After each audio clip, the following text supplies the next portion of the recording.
Bueno, pues muy encantado de verdad de tenerte aquí, la verdad.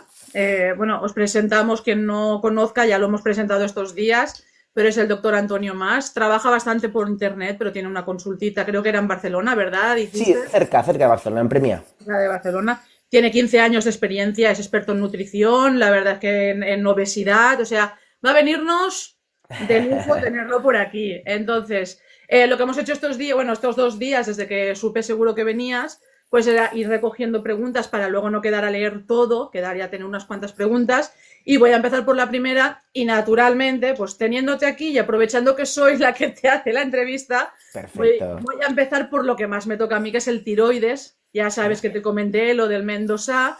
Y sí que es verdad que últimamente ha habido mucha gente muy interesada en lo del tiroides. Sí que ha habido mucha de esto de preguntarte, ¿pero es verdad que causa cáncer de tiroides? ¿Es verdad que una persona que ya no tiene tiroides no se lo puede tomar? O sea, conmigo se sorprenden muchas veces de, pues si no tienes ni suprarrenal ni tiroides, ¿cómo es posible que te lo hayan dado? Entonces, ¿podrías darnos alguna explicación sobre esto? Sí.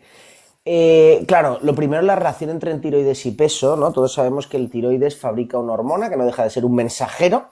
Claro. Y es un mensajero, como todas las hormonas, que viaja por la sangre y le dice a otros órganos cómo tiene que comportarse.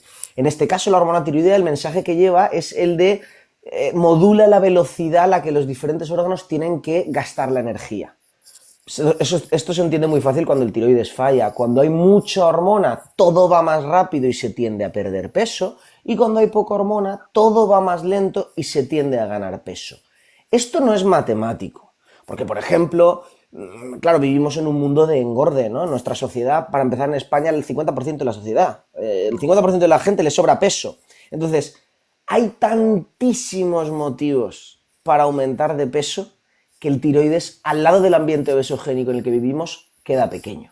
Sí que puede ser un factor desencadenante, sí que puede molestar, pero el tiroides no te provoca una obesidad No mórbida. es solo, no es solo el No, no. tiroides. El tiroides es uno de tantos. Uno de Aparte que ya se ve mucho el patrón, ¿no? O sea, cuando alguien tiene un peso correcto y de repente se altera el tiroides, le falta hormona, un hipotiroidismo, y aumenta de peso, suele ser un aumento de peso brusco que no es hasta el infinito, no es gano un kilo, luego otro y durante 5 años sigo ganando peso, no, es brusco, a corto o medio plazo, tiene digamos un límite porque claro, también hay un tema de retención de líquidos y eso se acaba rápido y ya lo vemos que es un patrón como muy... Por eso siempre preguntamos nosotros, hacemos una historia de obesidad, cómo ha ido la relación con tu peso a lo largo de la vida, porque es una historia de peso muy peculiar. Empieza hace relativamente poco, va a más en relativamente poco tiempo, luego se para y se acompaña de muchos otros síntomas. Entonces, es difícil saber cuando hay un problema de tiroides porque los síntomas que da, sobre todo cuando es leve la alteración, son muy inespecíficos. Un cansancio puede aparecer por mil cosas, pero a nivel de peso tiene una historia muy peculiar y no es tan agresivo como la gente piensa. Lo que sucede muchas veces es que es la gota que colma el vaso. Entonces, claro, la gente al final acaba atribuyéndolo todo al tiroides. Vives en un mundo en el que no haces deporte, tienes estrés, duermes mal, estás rodeado de procesados, todo engorde, engorde, engorde, engorde. Claro, llega la gota del tiroides Y y soy decimos, ah, no, claro, es que es el tiroides. No, es el tiroides tiroides. puede ser la gota, ¿vale? Esto un poco por hacer la introducción de la relación entre peso y tiroides. Luego, en cuanto al Mounjaro, Wegovy, todos los GLP-1 en general y el cáncer. Lo que se vio en estudios en ratas, no se ha podido demostrar en humanos. Claro, aquí hay un tema y es que el tiroides realmente es un órgano compuesto por diferentes células. No todas las células son iguales. Principalmente hay las células foliculares, que son las que fabrican la hormona tiroidea, y luego están las células C, que son las que fabrican otra hormona que se llama calcitonina. Todo esto forma parte del tiroides, del mismo órgano. Entonces, estas células tienen receptores para GLP-1, es decir, el GLP-1 tiene un cierto efecto allí, ¿vale? Entonces, uno de los miedos es, en cualquier sitio donde haya un receptor GLP-1, es que el GLP-1 pueda hacer algo malo allí. Y el GLP-1 está distribuido por todo el cuerpo, ahí está en la retina, en todos lados. En el páncreas, en el tejido graso. Entonces, a nivel de células C, en el tiroides, uno de los miedos será, ostras, a ver qué va a pasar con el GLP-1 haciendo acción en estas células. Porque estas células, cuando aparece un tumor en estas células concretas, es lo que se llama un carcinoma medular de tiroides, que no tiene nada que ver con el cáncer de tiroides normal, que es muy poco agresivo, que afecta a las células foliculares. Esto es como los cánceres de pulmón. En cánceres de pulmón tú puedes tener un carcinoma microcítico, que es en unas células concretas y es muy agresivo, y un carcinoma, adenocarcinoma, que es en otras células que es menos agresivo. Pues esto pasa lo mismo, no es lo mismo un cáncer en unas células que en otras en el tiroides. El cáncer agresivo, que es el de las células medulares, el de las células C, es donde hay receptores para GLP-1. Entonces, claro, al final los estudios hay que andar con pies de plomo, todo está súper controlado, pese a lo que la gente, ¿no? Lo que muchas veces escuchamos por ahí, ¿no? La farmacia, ¿no? ¿Quieren ganar dinero? Quieren ganar dinero, pero tienen unos controles extremos. Una molécula no sale al mercado antes de que lleven haciendo estudios 10 o 12 años. O sea, millones y millones, se investiga mucho. Y luego se sigue investigando. Entonces, la cuestión fue que lo que se ha demostrado con los GLP-1 es que había unos cánceres, ¿no? Un cáncer medular de tiroides en ratas a dosis altísimas de fármaco. Entonces, esto, claro, se demuestra en ratas, ojo, siempre se intenta extrapolar a humanos. Y en humanos no se ha podido demostrar. Que quizás sí que puede pasar. Y por eso está la alerta puesta. Vayas donde vayas, prospecto, ficha técnica, en todos lados está la alerta. Pero claro, se ha demostrado en ratas y se ha demostrado a dosis altísimas. Eso genera una alerta, pero luego cuando se han hecho estudios, y los estudios más importantes siempre son los post-comercialización. Porque claro, los estudios antes de comercializar el fármaco llegan hasta donde llegan. ¿Qué se hace? 8.000, 10.000 personas, no más. Una vez se comercializa, tenemos datos de millones. Y ni siquiera en este punto se ha podido demostrar. Pues esto, que sucede exactamente igual que con las pancreatitis, está ahí. Es una mancha en el expediente, es un riesgo teórico, hay una alerta y todos tenemos la precaución, porque claro, al final, oye, hay cosas que no se saben, nunca podemos saber todo del todo. Entonces eso está ahí y se controla. Pero a día de hoy, si me preguntas, ¿hay una relación causa-efecto? ¿El GLP-1 causa cáncer de tiroides encima del peligroso y el GLP-1 causa pancreatitis? La realidad es que no tenemos evidencia, ¿vale? Y por acabar un poco, que me voy un poco aquí, me alargo mucho, ostras, me sorprende que en tu caso, con el MEN... Quiero preguntarte concretamente ahora, aprovechando que estabas claro, aquí, en mi caso... Claro, porque para que lo sepa la gente, el MEN es el acrónimo de neoplasia endocrina múltiple. Es un síndrome genético en el que están alterados unos genes que dan tendencia a que aparezcan cánceres en diferentes órganos endocrinos, ¿no? Neoplasia endocrina múltiple. Ahora no recuerdo exactamente de memoria, pero en las suprarrenales, en el tiroides, claro, hay diferentes tipos, MEN2, MEN1, MEN2A, MEN2B. El MEN2 siempre tiene el carcinoma medular.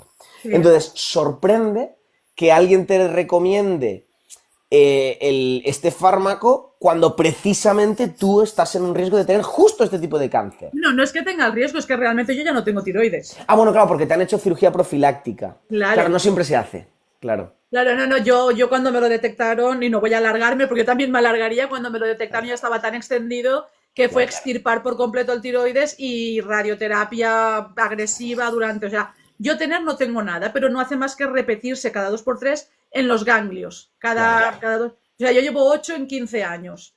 Claro. Quitando los 2 suprarrenales, esas también las tuve. Claro.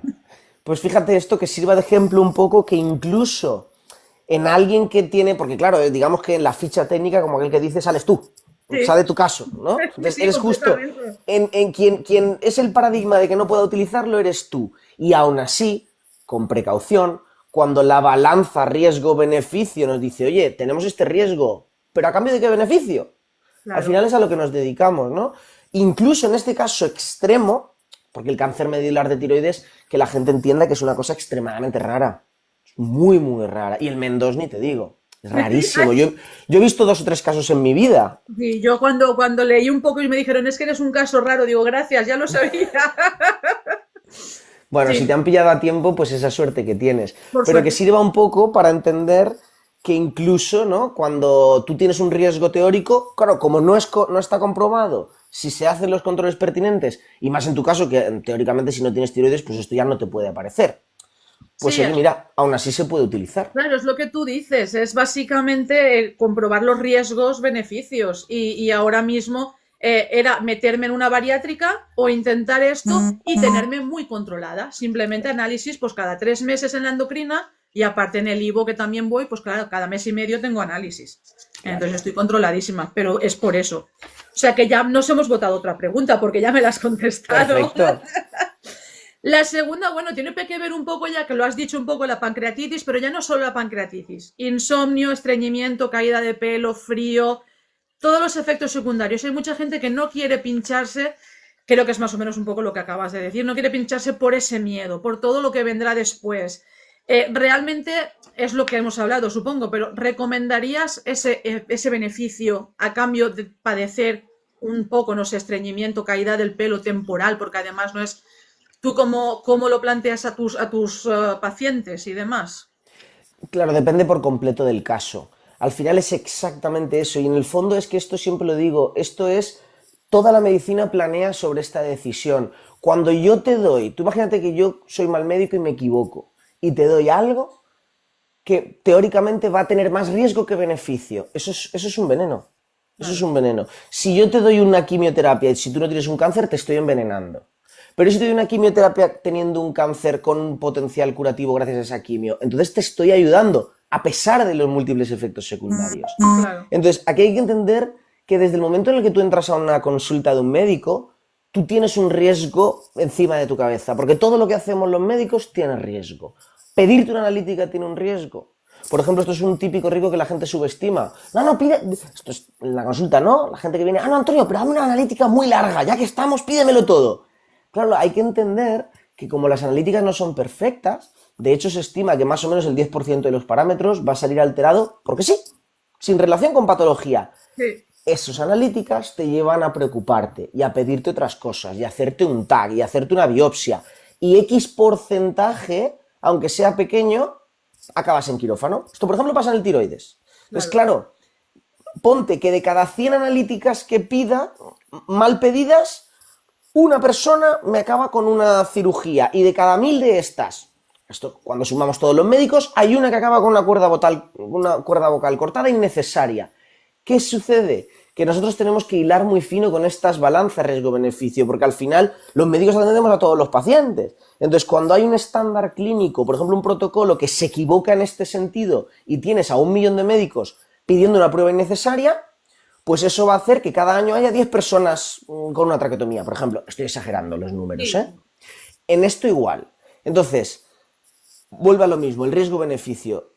Esto hay que tener en cuenta cuál es la alternativa. Porque siempre hay que pensar una alternativa. O sea, aquí en medicina y en general no se puede hablar de bueno o malo. Se puede hablar de alternativa A o alternativa B. Entonces, tú puedes conseguir perder peso con hábitos de forma natural, de forma sostenible y todo. Eso siempre es la opción ideal, sin duda. Pero ¿y cuando no se puede conseguir? Tenemos alternativas. Va a ser mucho mejor perder, es que tengo 150 kilos, va a ser mucho mejor, ya no te digo normalizar el peso, perder 20-30 kilos con un GLP-1 que perder 5 de forma supernatural. Por ideología, ¿no? Es que no, yo quiero porque yo quiero, que a veces pasa, ¿no? Es decir, yo quiero natural, yo tengo mucho miedo. No es una cuestión, y esto también lo digo siempre a la gente que me habla directamente del miedo, porque el miedo es legítimo. Yo he tenido pacientes, el año pasado atendía a un señor aquí en Barcelona que pesaba 170 kilos. Una obesidad mórbida extrema, de bariátrica. Y el chaval este me decía, es que Antonio, a mí me da mucho miedo operarme y me da mucho miedo la medicación. Yo quiero perderlo de forma natural. Claro, aquí el planteamiento que tienes que hacer es, no tienes que decir que me dé miedo la cirugía, es comparar el miedo de la cirugía con el miedo de no conseguir perder peso. Entonces, de esos dos, se ponen las cartas sobre la mesa y el paciente elige, porque aquí tiene que regir siempre el principio de autonomía. Entonces, tú tienes que entender la situación. No vale decir esto es muy malo, muy peligroso o esto es un milagro. Las dos cosas son mentira. Entonces, ponemos las cartas sobre la mesa. ¿Qué tenemos que ganar y que perder en cada situación? Y decidimos. Y esto aplica a todo.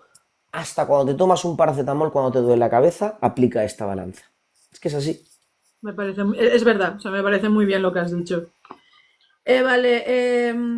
Bueno, hay gente que pregunta también ya a largo plazo, claro, pero los estudios Claro. no creo que aún...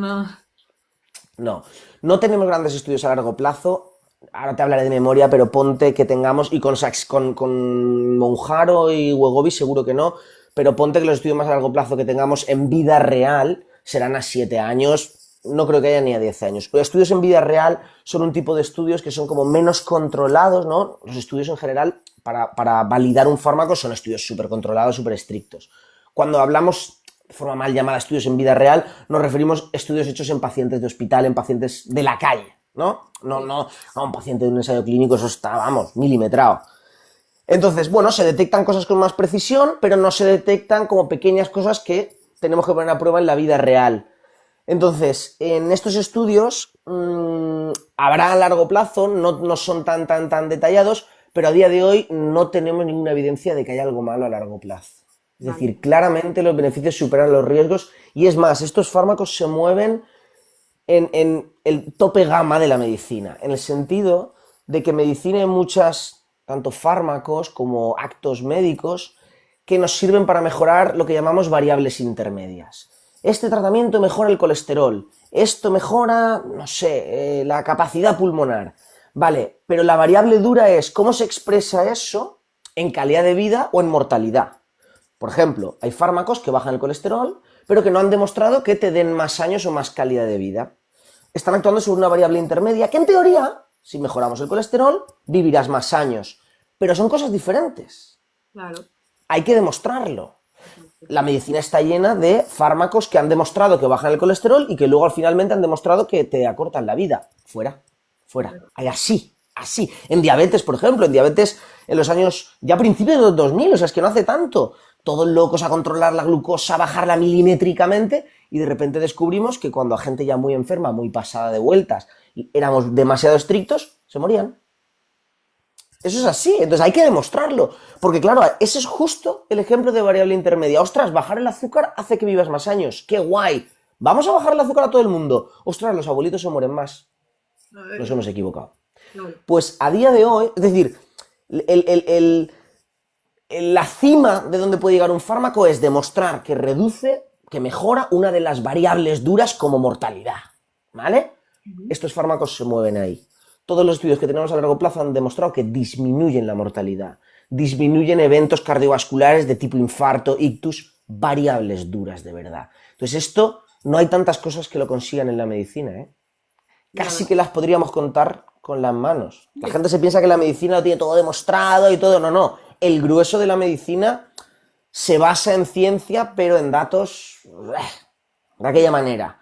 Esto es potente. Obviamente datos a 20-30 años no tenemos y tardaremos en tener. Eso es lo que... Pero bueno, había mucha gente que esa pregunta la rehacía y digo, bueno, tú volverla a hacer, pues la haremos.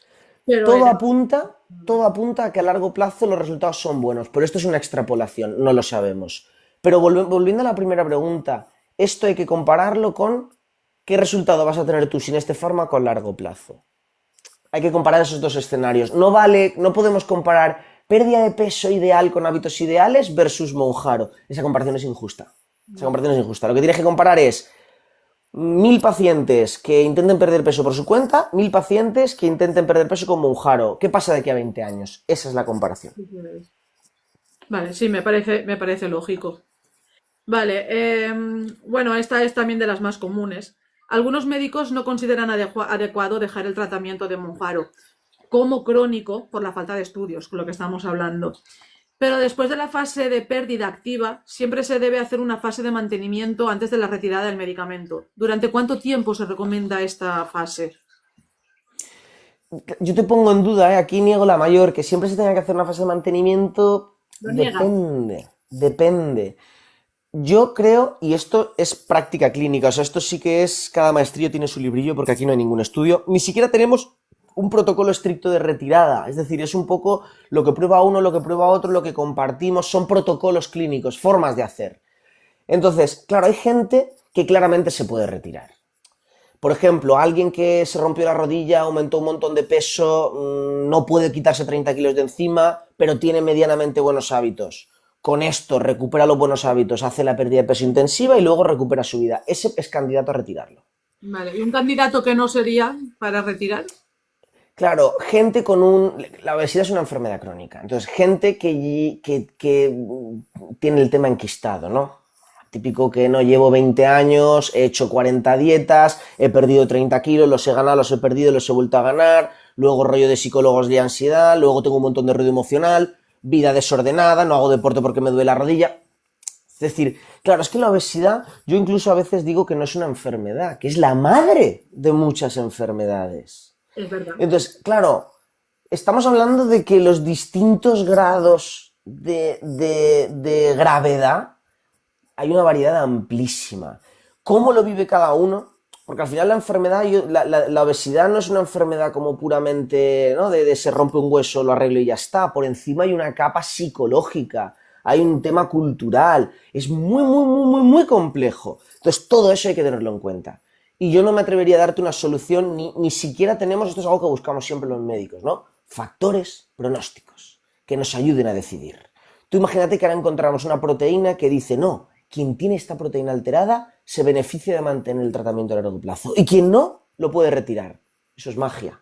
No lo tenemos. No lo tenemos. Aquí es más ver qué va pasando con el paciente. Exacto. Al final la obesidad es una enfermedad crónica y necesita un manejo crónico. Obviamente esto no implica que el manejo siempre tenga que ser igual, hay distintas fases. Primero, por exagerar un poco, ¿no? Pues la fase de ataque con el GLP-1, progresión de dosis, una gran pérdida de peso, una terapia de choque.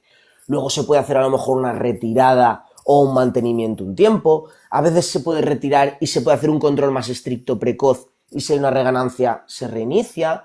O a lo mejor damos paso a decir, oye, el momento en el que ya no necesitas el fármaco, a lo mejor necesitas un mayor soporte psicológico, o a lo mejor, oye, es momento de, si tienes dinero, en vez de invertirlo en el fármaco, invertirlo en un entrenador. Entonces, es un manejo. Yo lo que no haría, por desgracia, es lo que tiende a hacer la gente, ¿no? Porque aquí también hay que tener en cuenta el factor económico. O sea, al final la gente entiende esto como una operación bikini, ¿no? Como el Herbalife de turno o el no sé qué de turno. ¡Pum! Tratamiento, pérdida de 30 kilos, hasta luego, Antonio, ya no me ve más el pelo. Eso tiene sus riesgos. Ya te digo que por todos los lives que llevo haciendo, tampoco llevo mucho tiempo aquí, pero por suerte hay mucha gente que cree que no es eso, aunque sí que hay mucha que también. Pero por suerte cada vez se escucha menos. Pero siempre escuchas el se puede perder de otra manera o no, pero bueno. Sí, nosotros lo entendemos ya como un método de vida, más que, o sea, que es algo mejor, por lo menos para que sepas que hay gente que también lo ve de eso. Y hablando, voy a aprovechar, y ya que estamos hablando de mantenimiento, yéndonos al Orfogripor, que menudo nombre, con perdón, y al Retratutife, si no me equivoco, Sí, sabes más o algo, menos. porque en teoría lo que yo sé y lo que esa amiga me ha comentado es que el Orfogripor podría ser lo que diríamos la pastilla para el mantenimiento, o es lo que se comenta. No sé si es real, naturalmente tú sabrás más. Sí, no te pienses que estoy muy al día, ¿eh? O sea, al final el retratutide es más en la línea de los GLP-1, lo que pasa es que ya es un triple agonista, básicamente es el Mounjaro, ¿no? Digamos, primera gama de tratamientos de esto fue el Saxenda y el semaglutide, que hacen efecto en una hormona que es GLP-1. Segunda ronda, el Mounjaro, que hace GLP-1 y otra hormona que se llama GIP, que también mejora la insulinresistencia en la grasa. Y el retatrutide es como la tercera línea ya, ¿no? No gama, pero bueno, ahora no me sale, la tercera línea de tratamiento que ya tiene también efecto glucagón. Entonces, por aquí parece que además de quitar el apetito, tendría un efecto adicional sobre el azúcar y un efecto adicional sobre la quema de grasa. Es decir, directamente los fármacos actuales no aceleran el metabolismo, este parece que pueda tener algo por ahí. Los resultados son prometedores, desde luego se pierde algo más de peso, incluso que con Mounjaro, pero están todavía, ni siquiera te diría que están en fase 3, están en fase 2. Ya te digo, no me lo sé de memoria, ¿eh? Vale, o sea, Y el otro fármaco que no sé ni pronunciarlo, este va más en la línea de la masa muscular. Vale. Entonces Es exactamente yo igual. no sé.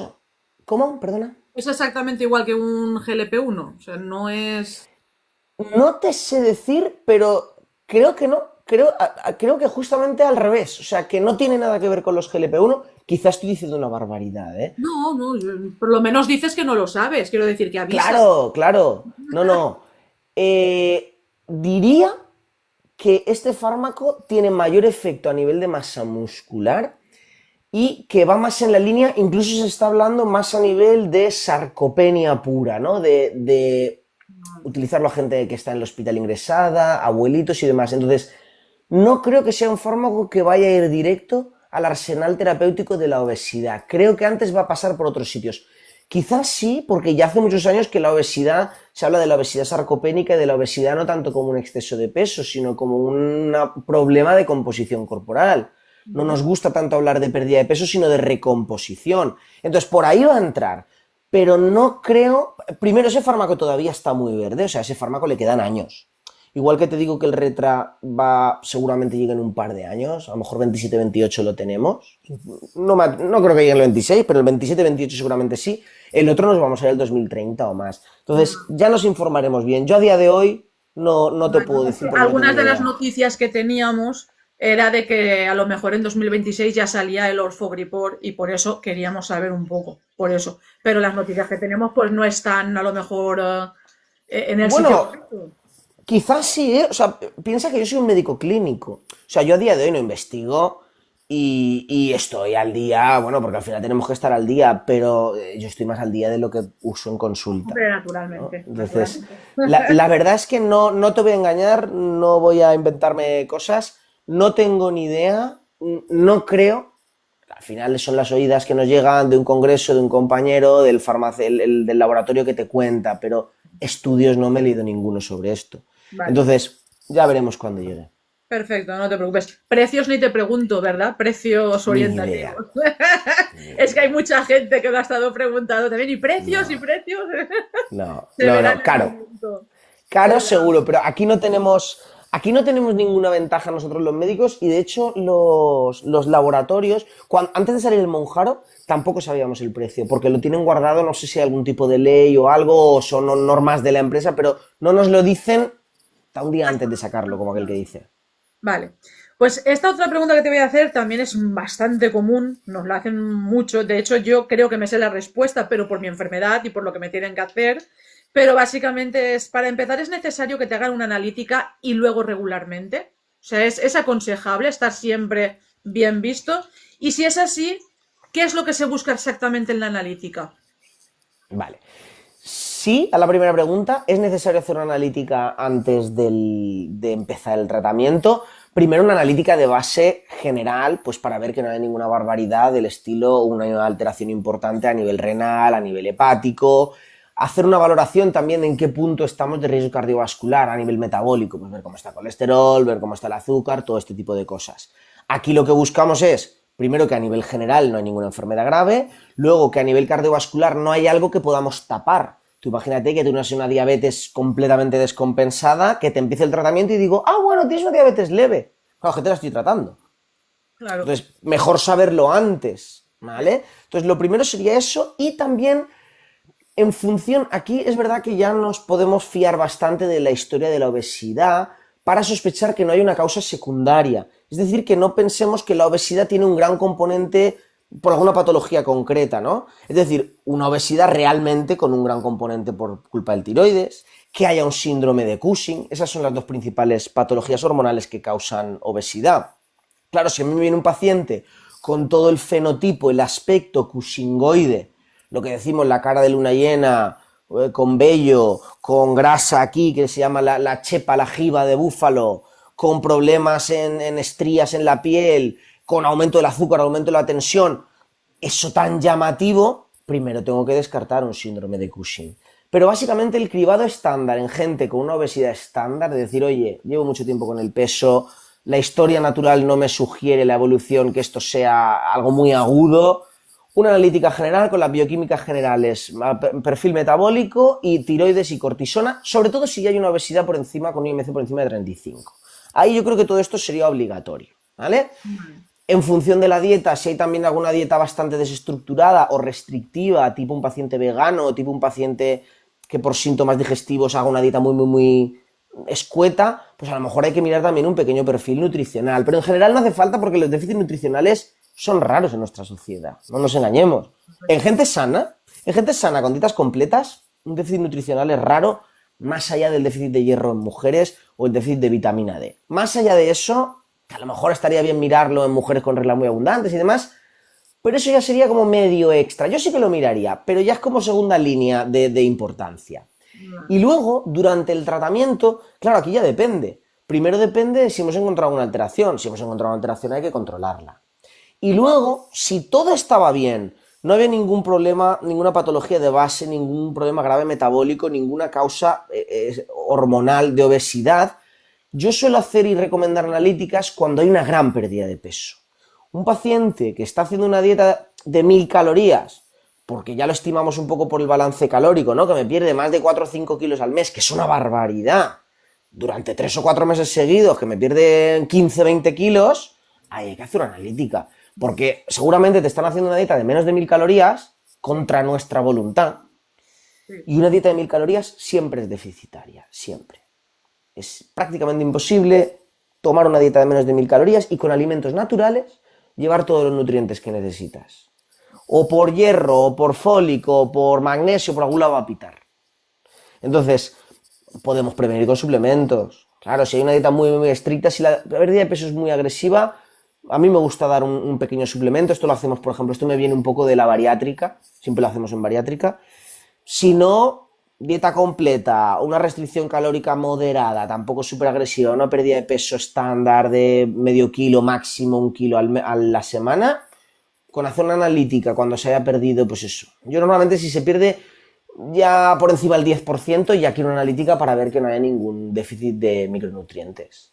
Y por supuesto si hay algún síntoma, claro, estamos partiendo de que todo va rodado de analíticas rutinarias de control, no de analíticas de que sospechemos algún síntoma. Claro, eso ya es diferente. Si hay Eso algún... es otro... es otro tema. También hay mucha gente que pregunta, no sé exactamente el motivo, pero nos preguntan mucho por otro GLP-1 que ya conocemos más o menos los que hay, que sea más suave. No entiendo muy bien lo que significa el que sea más suave. No sé si se referirán a los efectos secundarios, pero o si hay algunas pastillas o algo. No sé si tú podrías recomendar a la gente. Quizás se refieren al Ribelsus, que el Ribelsus es semaglutida, es la misma molécula, pero administrada vía oral. Entonces, los efectos secundarios son similares, el perfil de efectos secundarios es el mismo, leves, pasajeros, principalmente gastrointestinales. Y aquí la cuestión es que pueden considerarse más leves. Bueno, lo primero es que el Ribelsus no está aprobado para el uso en obesidad. El Ribelsus se toma vía oral cada día, por el efecto, ¿no? Al ser vía oral se tiene que tomar a diario. Pero las dosis de tratamiento, todos los GLP-1, el efecto y los efectos secundarios, ambas cosas dependen de la dosis. Por eso empezamos poco a poco, porque a más dosis, más eficacia, pero también más efectos secundarios. Entonces vamos poco a poco. Ahora, en este sentido sí que quizá podemos considerar el Ribelsus más suave, teniendo en cuenta que no está aprobado para la obesidad, porque en España solo se comercializa dosis bajas para diabetes. Eso es lo que iba a decirte. Claro, las dosis de obesidad nos vamos a los 50 miligramos al día, mientras que en España creo recordar que la dosis máxima son 14 miligramos. Entonces, claro, 14 miligramos, que además ya nos vamos a 130 euros, son más bajos los precios, pero es que la dosis y la eficacia es más baja. Entonces, claro, dosis más baja, menos efectos secundarios, menos eficacia, menos precio, eso puede ser quizá el GLP-1 más leve, más suave, pero es que no está recomendado para obesidad.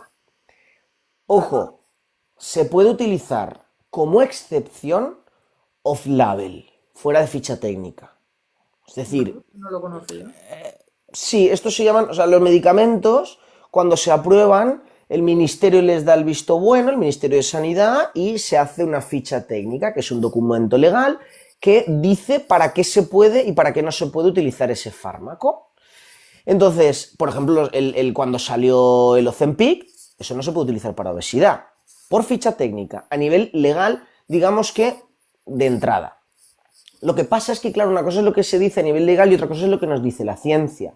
En medicina nos basamos en la ciencia y existe lo que se llama la indicación fuera de ficha técnica, que también se suele decir uso compasivo. Entonces, ¿esto qué es? Oye, de entrada este fármaco no es ideal para esta indicación, para este tipo de casos, pero hay cierta evidencia que apunta a que sí que puede ayudar. Entonces, si todos nos ponemos de acuerdo, e incluso se debería exigir un documento aparte, ¿no? De que el paciente firme que entiende que es fuera de ficha técnica, pero que los riesgos, ¿no? El balance riesgo-beneficio es un poco peor, pero que hay cierta evidencia que apunta que se puede beneficiar. Llegado el caso, ante la falta de alternativas, lo usamos así. ¿Dónde entraría aquí el Ribelsus? Pues principalmente en gente que tiene un pavor terrible a las agujas, que no tolera de ninguna manera los pinchazos y que dice, bueno, pues vamos a probar esto. Vale. Bueno, es otra opción si no tolera los pinchazos. Eso es, pero claro, asumiendo todos estos contras. Claro, es algo, sí. Sí, hay que tenerlo todo en cuenta siempre. Incluso que el médico quiera, porque aquí hay un tema especial y es que el uso compasivo, digamos que la cuenta corre a cargo del médico. Es decir, el médico asume los posibles riesgos, porque está indicándolo fuera de ficha técnica. Entonces, claro, aquí hay un pacto terapéutico. Hombre, yo sé que si se lo receta a un paciente y le hago firmar un documento no me va a denunciar, pero ahí hay un cierto componente de asunción de riesgo por parte del médico y al final los médicos son personas y no tienen por qué querer asumir riesgos. Entonces, tiene que estar todo muy bien atado para utilizar un medicamento fuera de ficha técnica. O sea, que no lo tomáis todo tan a la ligera como a veces se piensa. Hombre, bueno, habrá quien sí, ¿no? Pero yo desde luego no. Bueno, me alegro. No creo que la mayoría de médicos se lo tome a la ligera, por suerte. No creo. Pero bueno, es lo que se suele decir cuando no te dan algo que tú quieres, ¿no? Cuando quieres algo y no te lo dan, sueles achacarlo a eso. Sí. A ver, hay también quien pregunta que exactamente qué prioriza el cuerpo en la pérdida de peso y por qué hay tanta insuficiencia de nutrientes. Insuficiencia de nutrientes. A ver, si te refieres a qué prioriza, porque esto es una pregunta muy común, ¿no? De si quema grasa, quema músculo, quema todo esto. Imagino que se referirán por ahí. Claro, el cuerpo, lo primero es que hay que entender que el metabolismo es una red. El metabolismo la gente se piensa que es una línea de montaje, ¿no? Primero el azúcar y cuando se gaste esto, cuando se gaste el otro, no funciona así. Aparte, no funciona así dependiendo incluso de la situación hormonal, dependiendo de la situación de estrés. Si el punto de partida es que tú estás desnutrido, incluso estresado a nivel de enfermedad, tu cuerpo sin querer va a tender a hacer más catabolismo, esto significa quemar más músculo que grasa. Una persona enferma, malnutrida, va a agotar antes sus reservas proteicas musculares que su grasa, es decir, se va a morir con grasa, si se muriera desnutrido, estoy exagerando. Sí. Eso es así, porque el cuerpo no funciona tan fino en esa situación. De entrada, el cuerpo siempre, su nutriente favorito como energía es el azúcar. El cuerpo le gusta muchísimo quemar el azúcar porque es energía muy facilona, muy fácil de encontrar en la naturaleza, muy fácil de gastar, muy acostumbrados. Las rutas metabólicas son muy finas, funcionan muy bien. Entonces, de entrada, se va a intentar quemar azúcar. Cuando se gasta el azúcar se tiende a quemar un poquito de proteína, pero si estás sano, enseguida vas a tender a quemar grasa. ¿Vale? Pero vas a quemar de las dos. En todo momento se está quemando de todo. O sea, no existe una persona que esté quemando solo grasa, solo proteína, solo glucosa. En todo momento se está quemando todo. Cuando hablamos de ahora estás quemando glucosa, es que es lo que predomina. Pero siempre hay, por ejemplo, cierto consumo de proteínas, aunque sea para repararlas. ¿Vale? Entonces, realmente... Esta obsesión, perdona que te interrumpa, y entonces esta obsesión que hay por la proteína para no perder músculo, ¿a qué se debe? O sea, ¿es tan como dicen o realmente nos lo hemos llegado a tomar nosotros así? No, es un factor muy importante. O sea, si tú, el déficit de proteína, igual que el déficit de estímulo muscular, el déficit de ejercicio, hace que se pierda más masa muscular. Perder peso es un ataque directo contra el músculo, es una amenaza. O sea, al final el cuerpo es muy sabio y el cuerpo recoloca la energía allá donde más se necesita. Si tú tienes medio milímetro, ¿no? Media gota, media caloría de energía, va a ir a tu cerebro y a tu corazón. Y el resto da igual. Como si te quedas ciego, el cuerpo le da igual. Estamos en supervivencia. Entonces, una fase de pérdida de peso intensiva, tu cuerpo entra en modo supervivencia. Tú estás desnutriéndote. Tú mentalmente estás haciendo algo racional porque sabes que tienes obesidad. Tu biología no lo sabe. Tu biología está la mar de contenta, ¿no? Darwin es ciego a ojos de la obesidad. Darwin quiere que comas todo lo que puedas, que tengas hijos y si luego te mueres ya es cosa tuya. A Darwin le da igual. ¿Vale? Claro. Entonces se sabe que si tienes un estímulo que amenaza tu músculo, pierdes peso. Están entrando menos calorías de las que salen. Balance hipocalórico, ¿no? Balance calórico negativo. Si le echas más leña al fuego, te quedas corto de proteínas y no haces ejercicio, la pérdida de masa magra es extraordinaria. Extraordinaria. Hasta el 50% del peso que pierdas puede ser músculo. Una auténtica barbaridad, porque eso es un desastre metabólico. Sí. Entonces, ¿Qué herramientas tenemos para defendernos de eso? Lo primero, el ejercicio, y lo ideal es ejercicio mixto, que incluya fuerza y que incluya cardio. Además, esto es muy curioso porque se han hecho estudios y casi que se pierde el mismo peso, haciendo nada de ejercicio, haciendo ejercicio cardio solo y haciendo cardio y fuerza. El peso que pierdes es el mismo. La recomposición corporal es radicalmente diferente. Haciendo nada pierdes mitad de músculo, haciendo solo cardio te puedes ir al 10-20% de lo que perdas es músculo, y haciendo fuerza puedes mantenerte o incluso ganar un poquito. Que es lo que nos interesa. Exacto. Por supuesto, esto es muy variable entre personas, edades, metabolismos y demás. Entonces, claro, el ejercicio va a ser un mecanismo protector y el otro es darle más leña, ¿no? Darle más ladrillos a la fábrica para que construya más músculo, que es más proteína. Claro. Entonces, aparte de que es más saciante, entonces por ahí también tiene un componente conductual. Te sacias más y proteges el músculo, pues se sabe que lo ideal sería que alguien que quiera hacer una buena pérdida de peso intensiva, que se vaya al orden de 1,5 gramos, 1,7, 1,8 gramos kilo día. Pero ojo, por kilo de peso teórico ideal ajustado a obesidad. Esto la gente se confunde. Peso 150 kilos, 150 por 1,5, no. Ese no es tu peso ajustado a obesidad. No. El peso ajustado a obesidad es un cálculo aproximado. Lo que tienes que hacer es, primero, calcular tu peso ideal, teórico, porque eso no existe, que es tu peso, tu IMC de 22, ¿no? ¿Cuánto pesarías para tener un IMC de 22? Y calculas 1,5 gramos por kilo de peso ideal. Y el resto del peso que te sobre lo divides entre 4. Es decir, el exceso de peso consume un 25% de lo que toca. Tu kilo de peso ideal consume 1,5 gramos, o vamos a decir 1 para simplificar el cálculo. Si pesas 10 kilos, necesitas 10 gramos de proteína. Los 5 kilos que te sobran son 2,5 gramos más. Perdona, una cuarta parte, sería 1,25 gramos más. Entonces, las proteínas se calculan 1,5 más o menos gramos por kilo por día de peso ideal, más lo mismo, dividido entre 4, aplicado al exceso de peso. ¿Vale? Vale. No sé si se entiende. Yo creo que sí, si no lo entienden que lo digan, pero yo creo que sí. Además era una de las preguntas, o sea que está de lujo. Otra de las preguntas también que se han hecho, esta ya no es tan común, pero a mí me ha hecho también, porque también la he pensado, ¿se podría fraccionar la dosis semanal? O sea, no sé, si yo me estoy poniendo ahora 2,5, porque a mí la de 5 no me sentaba bien, pero noto que a final de semana me quedo corta y quiero subir a 3,3, no sé si eres partidario de las dosis intermedias, pero bueno, ¿podría ponerme lo que falta? El viernes, por ejemplo.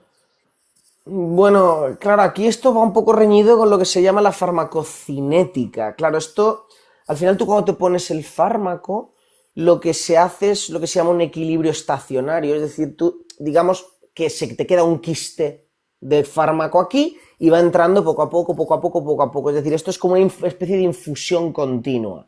Entonces, cuando tú te pinchas, cambias ese equilibrio. No significa que te estés haciendo más, sino que subes un poquito. Lo mismo pasaría si tú adelantas la dosis. Si tú en vez de ponértela cada 7 días, te la pones cada 6, no significa que estés haciendo un pico ahí, sino que la curva plana la subes un poquito, la bajas un poquito. Lo mismo pasa si te retrasas un día.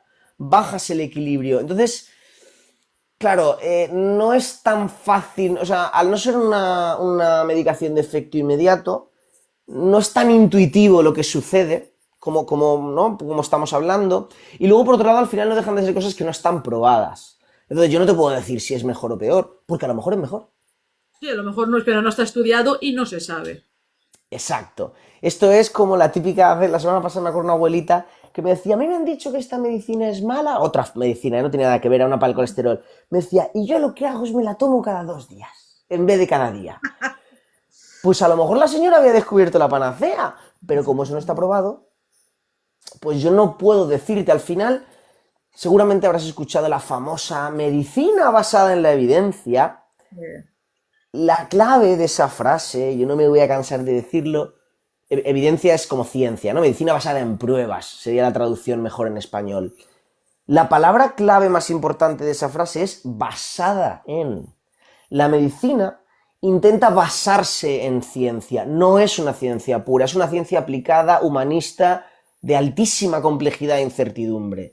Entonces, lo mejor que podemos hacer, y desde luego lo que mejor resultado nos ha dado en la historia de la medicina, es intentar basarnos en las pruebas que tenemos.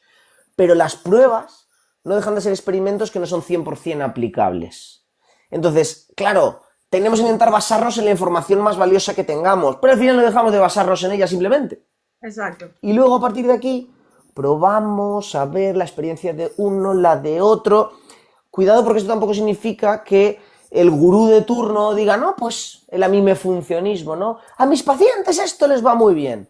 Tío, te lo estás sacando de la manga. O sea, básate un poco en algo de pruebas y si a tu paciente le va tan bien, propone un estudio. Y vamos a intentar protocolizarlo un poco para que sea aplicable para todos. Entonces, al final, cuando alguien lo que te muestra es el amimefuncionismo, el mira a mi paciente, el antes y después, lo que te está sacando es su truco de mago de la manga, pero no es basado en pruebas, es basado pues fíjate, En lo que él quiere. en lo que él quiere. A lo mejor funciona muy bien, pero aquí el tema está que si algo a ti te funciona muy bien, si tú haces lo que se suele decir una afirmación extraordinaria, necesitas pruebas extraordinarias, chaval. Lo que no vale es decir, he visto a Dios, he visto a la Virgen y no darnos pruebas. Si tú me vas a decir algo tan bestia como que has visto a la Virgen, necesito pruebas. Y si no, ni me lo digas. Pues sí, la verdad. La verdad. Yo ahora te voy a hacer una pregunta que me pidieron por favor que te la hiciera, pero voy a ser sincera y yo no la entiendo muy bien. Espero que tú sepas entenderla. Yo te la transmito tal y como me lo pusieron aquí. ¿En cuánto tiempo se registra el set point? Punto de registro de metabolismo estable. O sea, querían que te la hiciera, por favor, por favor, por favor. Yo no la acabo de entender muy bien, pero si no lo explicas, yo acabaré de entenderlo. Eso es. Mira, esto mola mucho. A ver, es una hipótesis teórica, ¿eh? El set point se refiere a que hay un set point teórico que es como el punto al que tu cuerpo quiere ir y autorregula todo el metabolismo para llegar a ese peso. Sería un poco como en qué punto está ajustado el termostato. Si tú ajustas el termostato para 25 grados, cuando esté a 28, pues va a tirar aire frío para bajar y cuando esté a 22 va a tirar aire caliente para subir. Porque ese es el set point, el punto al que tu metabolismo quiere llevarte. Entonces se sabe que cuando tú has alcanzado un determinado peso, es más probable que vuelvas a él. Eso es el set point. ¿Has llegado a pesar 120 kilos? Pues tengo una mala noticia, porque tu metabolismo va a tender a pesar 120 kilos.